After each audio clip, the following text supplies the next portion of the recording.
avoir foi en la vie.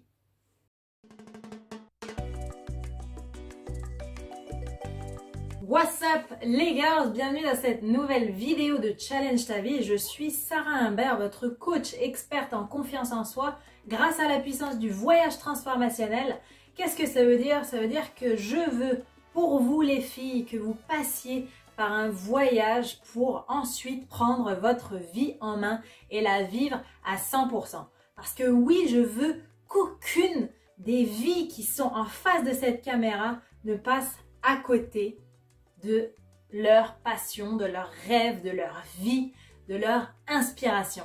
Donc toi qui me regardes, si tu n'es pas encore abonné, n'hésite pas à t'abonner, à déjà me mettre un petit pouce, un commentaire, pourquoi pas, si tu as déjà été inspiré, si tu as déjà vu peut-être d'autres vidéos de la chaîne et surtout pour augmenter tes chances d'avoir un coaching personnalisé offert avec moi-même, même pas avec quelqu'un de l'équipe parce que je souhaite te connaître et te coacher en direct. Dans ce sens, un tirage au sort sera fait à la fin du mois pour justement déterminer la personne qui aura commenté et qui sera abonnée à cette chaîne qui grandit de jour en jour.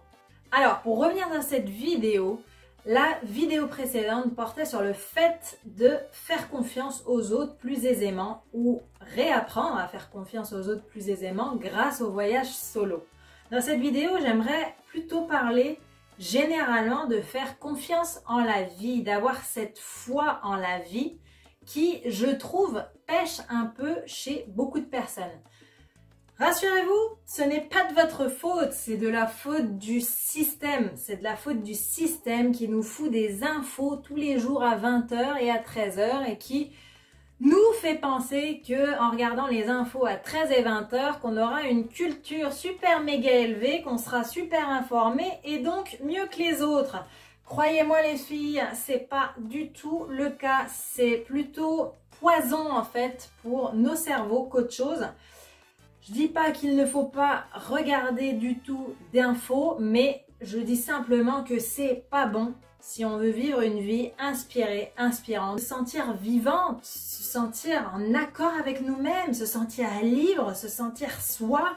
Vraiment, c'est pas du tout la bonne démarche. Donc, c'est pas votre faute. On a été habitués comme ça. Et j'aimerais vraiment, comme je le dis dans toutes les vidéos, créer la rupture. Et c'est ce qu'on fait sur Challenge ta vie. Il faut créer une rupture dans cette boucle infernale que le système nous vend depuis notre plus jeune âge. Pourquoi je dis ça? Je dis ça parce que, dans cette vidéo, j'aimerais vous faire comprendre que le voyage solo, il va vous faire prendre conscience que l'échec n'est pas mal. Et ça, le système, encore une fois, nous a appris que, oulala, avoir des mauvaises notes, c'est pas bien. Oulala, l'échec, c'est pas bien. C'est la honte. Oulala, c'est pas fait pour toi, etc., etc. En voyage solo, mais on se prend des inattendus, des inconforts à longueur de temps. Et pourtant, on s'y habitue et on s'adapte parce qu'on est des espèces qui s'habituent et s'adaptent. Et on vit avec et on en fait même des forces en fait. On en fait même des forces parce qu'on sait que ce ne sont que des rebondissements, des péripéties. Et ça débouche sur ma deuxième chose que je souhaite développer dans cette vidéo.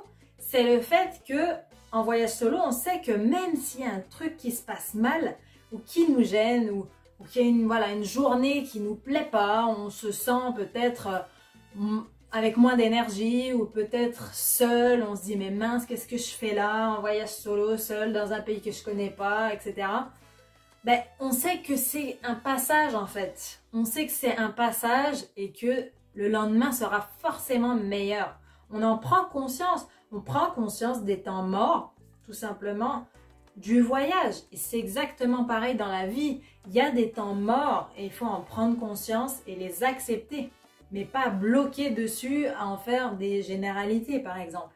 Donc ça, finalement, c'est ce qu'on appelle du lâcher-prise. C'est la deuxième clé. Voilà ce que nous enseigne le voyage solo. C'est le lâcher-prise. Et donc, avoir confiance en la vie. On ne contrôle pas tout. On ne contrôle pas tout. Et pourtant, ça finit toujours bien. Quand on regarde, ça finit toujours bien. C'est ce que nous apprend le voyage solo. Et ça débouche cette fois-ci sur la troisième clé qui je dirais que le voyage solo nous apprend que les choses n'arrivent pas par hasard. Et là, vraiment, on le voit rapidement. La vie, ça va prendre peut-être plus de temps, mais le voyage, finalement, c'est comme une petite vie. Vous savez, c'est comme une petite vie. C'est condensé, on vit beaucoup de choses en peu de temps. Et donc, quand on revient chez nous, on fait le point de tout ce qu'on a fait, parce que sur le coup, franchement, c'est sport, quoi. Il y a beaucoup de choses pour se rappeler de tout, c'est pas facile. Et même en revenant, d'ailleurs, c'est pas facile, mais du coup, quand on est chez nous posé, qu'on est moins dans cette grosse dynamique, bah, on a le temps de revenir dessus et on se dit « Ah mais ouais, en fait, là, je me rappelle ce jour-là, j'avais galéré. Ah ouais, mais quand même, mine de rien, j'ai bien fait de rater le train ce jour-là quand même quand j'y pense, parce que sinon, je serais jamais rentrée à l'heure, etc. » Enfin bref, vous allez vraiment vous rendre compte à quel point les choses n'arrivent jamais par hasard.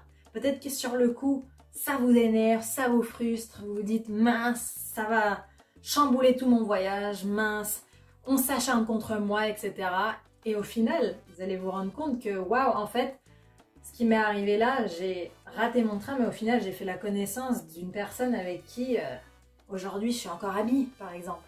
Enfin, vous savez, vous allez vraiment prendre conscience que vraiment les choses n'arrivent pas par hasard et c'est pas juste un mythe, une phrase qu'on dit, c'est la réalité. Et enfin, je dirais qu'on apprécie beaucoup plus les petites choses sympas qui nous arrivent. C'est-à-dire qu'on est dans un environnement qu'on contrôle déjà pas. Donc déjà, de base, c'est assez stressant, c'est assez, voilà, on ne sait jamais ce que nous réserve le lendemain. Donc, il y a un côté positif d'anxiété, mais il y a aussi un côté négatif d'anxiété. Et donc, le moindre truc sympa, la moindre chose, le moindre coup de pouce, on va l'apprécier, on va le valoriser à mort. On va vraiment adorer, ça va nous faire tellement de bien qu'on va valoriser ce qu'on ne fait plus dans la société actuelle parce qu'on croit que tout est acquis. Et moi, la première, ce n'est pas du tout pour vous juger. Et en voyage solo, bah, on arrive à reconnecter avec ça, à revenir aux choses simples, aux bases qui sont importantes de valoriser. Voilà les filles pour cette vidéo, j'espère que ça vous a parlé, j'espère que ça vous ouvre les yeux. Si c'est le cas, n'hésitez pas à cliquer dans le lien dans la description, vraiment c'est le lien qui va propulser votre vie. On est en train de monter la nouvelle promo Nouvelle Ère, on est en train d'organiser le prochain voyage qui va changer votre vie. Donc si vous voulez faire partie de l'aventure, cliquez et je vous contacterai personnellement. Sur ce, n'hésitez pas à me mettre un commentaire, à partager la vidéo, à mettre un pouce si vous aimez ce contenu et si vous en voulez plus. Et sur ce, croyez en vous, n'oubliez pas, croyez en nous et croyez en eux.